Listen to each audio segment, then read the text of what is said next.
report to the world. Subscribe now to the Hot 97 YouTube channel. It's Ebro in the Morning with Laura Stiles and Rosenberg. So we've been watching this happen for a little bit now. I mean, it's been really happening in this country since, like, slaves were freed from, the enslaved Africans were freed in the Emancipation Proclamation. Well, I don't know if I know where we're going anymore. Right. It's been happening where some white Americans feel like they are the victims of racism. And this commercial is real. You guys are gonna get this is a real commercial. I saw a little thing about this and I was like, what is this? I just kept moving. It is a real commercial airing on television in the state of Georgia. Come on. Racism against white people become okay. Joe Biden put white people last in line for COVID relief funds. Kamala Harris said disaster aid should go to non-white citizens first. Liberal politicians block access to medicine based on skin color. That's not true. Progressive corporations, airlines, universities all openly discriminate against white Americans. That's also true. Racism is always wrong. The left's anti-white bigotry must stop. We are all entitled to equal treatment under law.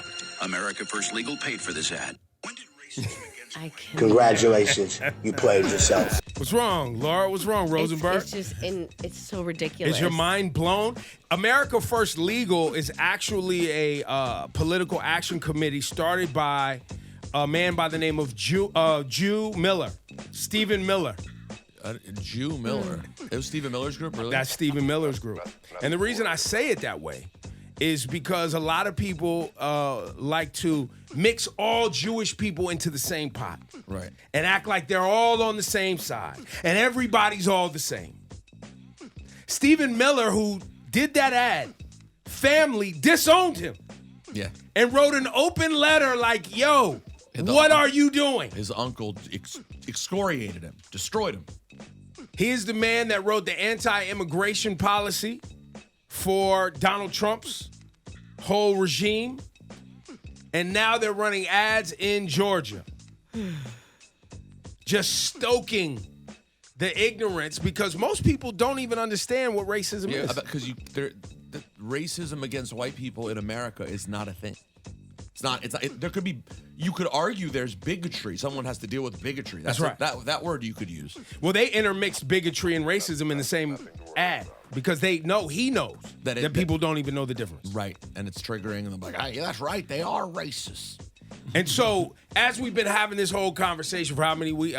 2 weeks now about Jews and blacks and white supremacy and the nuances there within and all, et cetera, et cetera.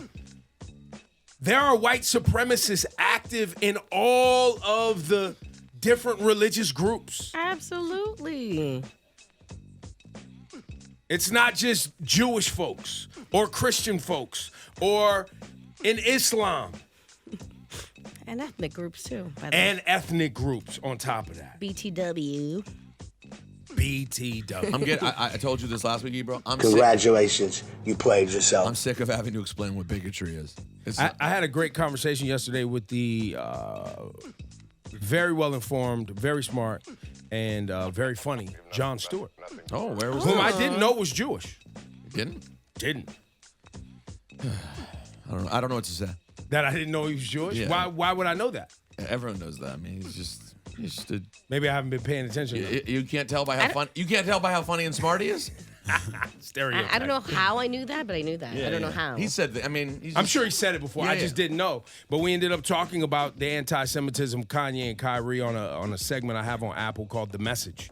Oh. And we got into his friends that he has and people he knows that are Hebrew Israelites. And him breaking down, getting into the weeds on what some of the division is between blacks and Jews. Right. We kind of scratched the surface on the convo, but I hope to have him up here too so we could go deeper. He still lives out in Jersey. Oh, very cool. And he's got a new show called The Problem.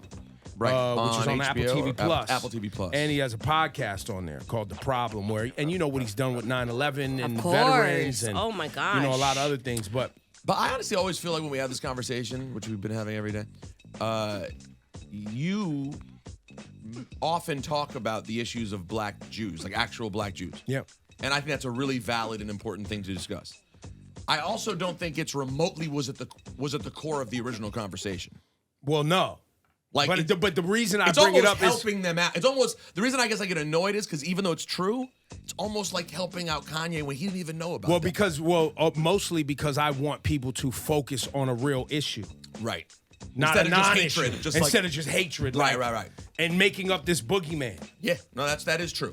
Because if it could lead to an opportunity for for black people to maybe look into their roots and identify Jewish roots, and for Jewish people to welcome people in, Or maybe even people to understand the history of enslaved people throughout North Africa and how the Arabs went through there in the 5th, 6th century, enslaving Africans and converting them to Islam before you even got to what the Christians began to do. You know what I'm saying? And understanding how the disbursement of the tribes across Africa, maybe it might open up a whole understanding. Oh, you asking people to read? No, just maybe they listen. Maybe. That's the most you can hope for. Maybe they listen. The statement. Congratulations, you played yourself. Statement dropped last night just after 7 o'clock. Who's this? The events of the past week have sparked many emotions within the Nets organization, our Brooklyn community, and the nation. The public discourse that followed has brought greater awareness to the challenges we face as a society when it comes to combating hate and hate speech. We are ready to take on this challenge, and we recognize that this is a unique moment to make a lasting impact. That's paragraph 1. Paragraph 2. To promote education within our community, Kyrie Irving and the Brooklyn Nets will each donate $500,000 towards causes and organizations that work to eradicate hate and intolerance in our community. The Nets and Kyrie Irving will work with the ADL. Why the ADL and why $500,000? The Anti-Defamation League, a non-profit organization devoted to fighting anti-Semitism and all types of hate that undermine justice and fair treatment. Let me just tell you guys, as a Jew, that is a generous description of the ADL. And not all Jews mess with the ADL. I just want to be clear about that. They have their own way of operating, constituency. And that's who's receiving including non-Jews and people who don't even like Jews who like them. So they're a very complex. Just be clear, they're not. It's not the NAACP of Jews. It's not that. You know what I'm saying? Blah blah. This is an effort to blah blah blah. Now we get to the Kyrie part of it. Now it's time for Kyrie to talk. Let's see what he says. I oppose all forms of hatred and oppression and stand strong with communities that are marginalized and impacted every day. I am aware of the negative impact of my post towards the Jewish community, and I take responsibility. I do not believe everything said in the documentary is true or reflects my morals and principles. I am a human being learning from all walks of life, and I intend to do so with an open mind and willingness to listen. So from my family and I, we meant no harm to any one group, race, or religion of people, and wish to only be a beacon of truth and light. First of all, why are you bringing your family into this? They didn't say anything dumb. You did. I don't even know what that means. But why? Here's my point. I'm glad he's taking a step. I think the money thing's totally unnecessary. I don't see how that really helps anything. I think it's eyewash and just nothing. Right. Doesn't look good. Right. To use a Michael K-ism, it is a to me it's a nothing burger to give money. Because it's given what? 500,000 each? Yeah, $1 million total. $1 $1 million total. But I don't in him. But wow, this isn't about money. To me, this is about words. And the word that I noticed that never popped up here, even though I'm glad Kyrie's taken a step forward, humble yourself and just say, I'm sorry. I apologize. Congratulations. You wasted played $500,000, bro. All you had to do, that's the congrats. All you had to do was say, can I keep it real? I didn't really fully pay attention to the documentary. I watched the whole thing and didn't know that stuff was hurtful to an entire group. Right. And just, there were certain things that I found interesting and wanted to share. I didn't see the anti-Semitism. I didn't know Hitler was that bad. I mean, it's tough. Something. It's tough, but say something that just leads to, I'm sorry, my bad. My G, you spent $500,000 for no reason. Listen, I didn't pay attention in high school. I only went to one semester of college. I played basketball. By the way, exactly. I was at Duke for 5 minutes, okay? All right. So anyways, I appreciate the Nets trying here, and they're taking a step forward, but, I just wouldn't have done it through the Anti-Defamation League, spent the money. I would have simply said, Kyrie, you got to get up there and just say the words, I'm sorry. That would have gone so much further. This is like when you have a kid, and the kid's like, will you apologize? And they're like, I take responsibility. This sends a whole nother message. Yeah, this isn't it. This is Congratulations, you That's played what it is. yourself. Like his arm is being twisted. But by the way, it probably was. Right. But like, if you're gonna twist someone's arm, can you at least do it to the point where they give you the thing that you need? Because he didn't really do it. which was the apology. Just the apology. And the part. acknowledgement that what I shared was misinformation. And by the way, I had a lack of understanding. And maybe it's not when you post a propaganda documentary, maybe not the time to refer to yourself as a beacon of truth. Just saying. Maybe you can work towards being a beacon. Well, of he started truth. with human, and he's trying to get there. Right, That's what they. That's I'm what a they human. aspired to be. And he's standing on what he did, really. And cutting the check But the because but his the arm is check. being twisted. So here's the thing, though. You're right. The check part is always interesting because throughout recent history, when we see many movements, whether it was like Al Sharpton and his team moving against a corporation for their dealings or moving against police or whatever, there's always these backdoor meetings where a check gets cut. And now everything's all good. A donation was made, and now everything's all good. Now the Nets made clear to me that was not money to the ADL. But the statement reads that the ADL is helping them with the money. So I still see that as kind of their money. And the ADL gets to take credit for making this happen. Exactly. Yeah, listen, I don't trust the ADL, and I don't see why the Nets had to do that. It seems really basic, man. They could have had this conversation with some Jewish employees at the Brooklyn Nets and Kyrie. It would not have been hard. This could have been a 10-minute, meet with this person, let's all talk. Just get up on the next Kyrie presser. could have came up here.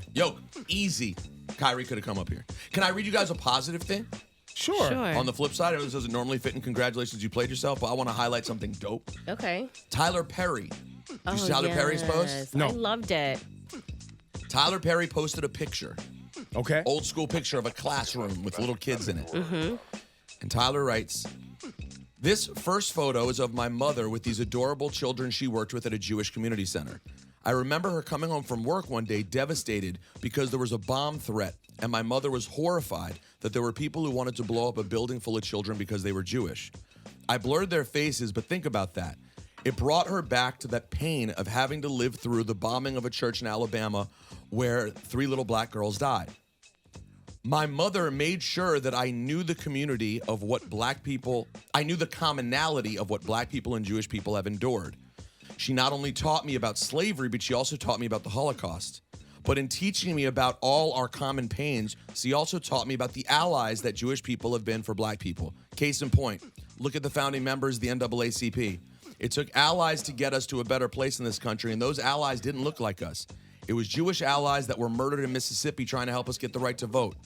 I can fill this post with so many examples, including my own allies that I work with today who have helped me grow a business that has allowed me to hire more black people in all of business in Hollywood.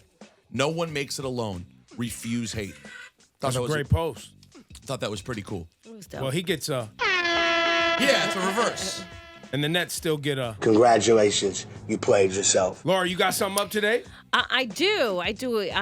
So the headline is Miami-Dade County hires 3 Proud Boys as poll workers. Now, this is true, guys. Congratulations, you played yourself. So one of them, Gabriel Garcia, has been placed on standby list after the elections department learned that he participated in January 6th. Well, not only in Florida where they have people showing up to intimidate people at the polls, but in Arizona, did you hear they had militiamen show up at the early voting? Weapons in hand. Oh, absolutely. The whole thing. And I think And who according are to they local showing up to laws- scare, by the way? Who do you think?